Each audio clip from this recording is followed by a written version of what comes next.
Okay, for the third part of our course orientation, so continuation lang po dun sa last video ko, wherein na i-mention ko yung mga topic or yung mga lesson na ine-expect po natin for the whole semester para po sa ITE 103 po natin or yung data structure and algorithm analysis. Okay, in week 13 po, ang topic po natin is about the sorting algorithm. So, if we see sorting algorithm class, ito po yung way wherein we're going to arrange all the element or number in form of ascending or descending order. So, meron po tayong mga different algorithm na ginagamit para po masort yung mga elements po natin. Like for example, in week 13, i-discuss po natin yung bubble sort and also the selection sort. So, dito po is i-explain ko po sa inyo yung logic ng bubble sort and selection sort. At the same time, ibibigay ko po yung equivalent C++ program po niya. Okay? So, in week 14, so, still sorting algorithm po, but this time, gagamit naman po tayo ng merge sort and also the insertion sort. So, ibibigay ko rin po or ituturo ko rin po kung paano po yung logic ng merge sort and also the insertion sort. At the same time, we're going to convert the algorithm in form of a C++ program. Okay? On week 15, same with week 13 and week 14, so still sorting algorithm pa rin po, but ang didiscuss po natin is the quick sort and also the heap sort. So, equivalent algorithm and also we're going to convert the algorithm in form of C++ program. Okay? So, in week 16, ito po yung abstract data structure wherein i-discuss po natin yung paggamit ng stock. So, the idea of stock class is this is actually accepting or inserting element in the stock.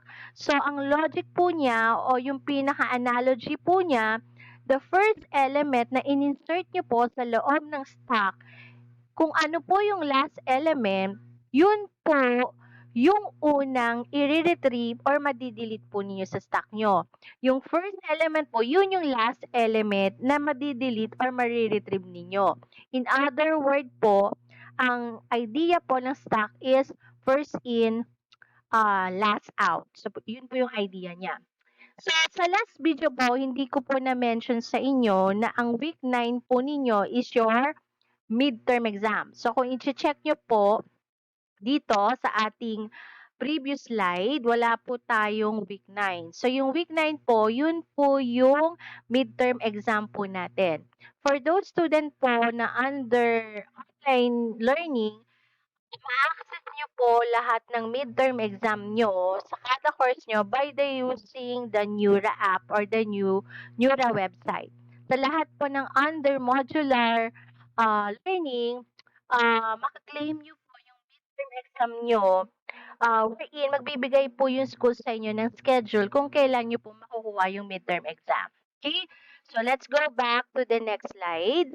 So, week 16, using the stock. Then, week 17 po, ito po yung queue. The idea po is almost the same, but the different lang po sa stock, ang analogy po niya is first in, last out.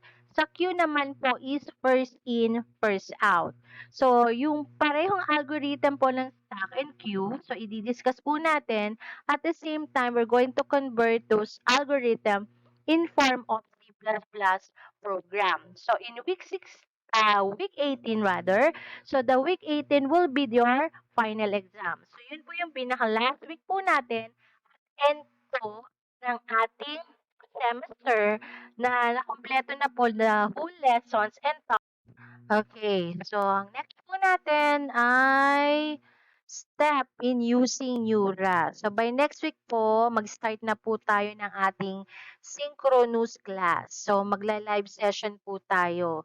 So bago po tayo mag-start ng ating lesson sa ating Neura, so ipa-familiarize po muna natin yung environment or interface po niya. So ito po yung step by step para po tayo makalogin sa ating Neura.com. So bago po kayo makapag-login o maka-access dun po sa account nyo sa Neura, kailangan nyo po munang maka-receive ng email confirmation galing po mismo kay Neura. Okay?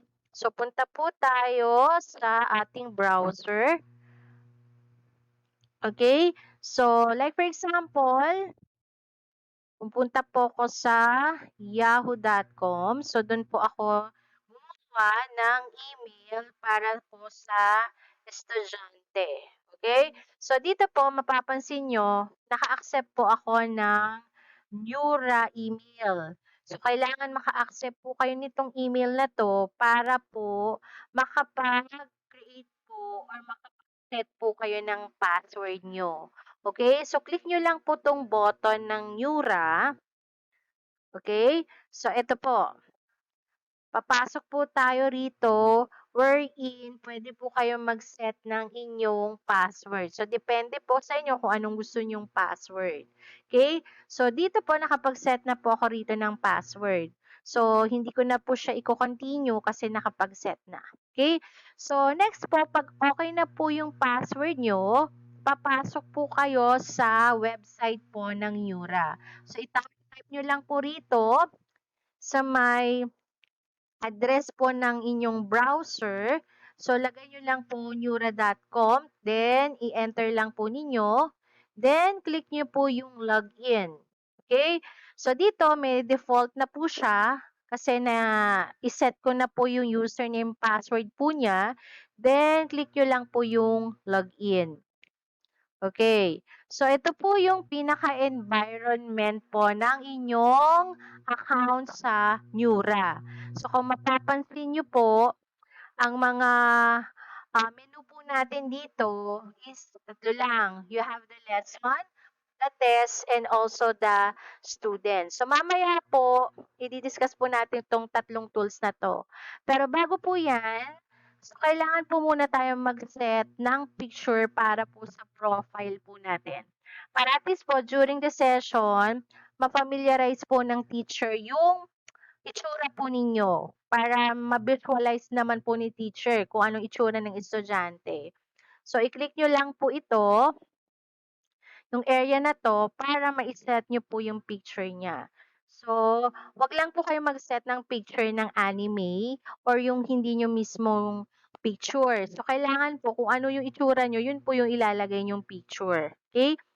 So, sa change password po, hindi na po ninyo siya or naka-disable na po siya kasi na-set niyo na po siya nung email confirmation, during the email confirmation, as well as the first name or the last name. Pero pwede niyo rin po pala siya i-change password if you want po, kung gusto niyo pong palitan yung password niya. Okay? So, after niyo po i-change yung profile pic niyo, so proceed po tayo dito sa tatlong menu dito. So, yung first one is the lesson. Sa lesson po, dito niyo po makikita lahat po ng mga materials para dun sa course ninyo. For example, sa My Content, dito po i-upload ni teacher lahat po ng video, course module o yung mga lesson document po na gusto pa-access sa inyo ni teacher. So this is during the synchronous class po ninyo. Kung magbabasa po kayo ng mga modules or mga lectures, so dito lang po sa My Content. Okay? Sa ano naman po, synchronous rather, ito po ang gagamitin nyo yung lesson. So, kapag nag-live session po ang teacher, may lalabas po dito sa meron po isang picture na nakalagay na live session. So, papakita ko po sa inyo. Okay, so this time po, magla-login po ako as teacher. So, ito pong account na to ay para po kay students. So, para po sa inyo ito. So, magla-login po ako. So, para po makapag-login, so add muna po ako rito. Okay? So, lagay ko lang po rito is nura.com. Okay, so dumediretso po tayo sa account nyo kasi naka-login kayo. So, magla-log out po muna tayo para maka-login po ako as a teacher. So, ipapakita ko po sa inyo paano mag-live session. So, change ko lang po ito sa account ko, then login. Okay. So, katulad po niyan, magse-set po ako ng live session para sa synchronous class. So, double click ko lang po yan. Then, i-click ko po yung go live. So, sa live session po, may dalawa pong selection si teacher kung saan po siya magbe-virtual conference. Pwede po siyang virtual conference using Zoom or Google Meet. So, ang ilalagay lang po ni teacher dito is yung meeting ID as well as the password. Okay? Pero since may available naman po na virtual conference ang Nura, so pwede po natin i-select to. So, confirm lang po natin. For the continuation of Nura tutorial, please see the next video.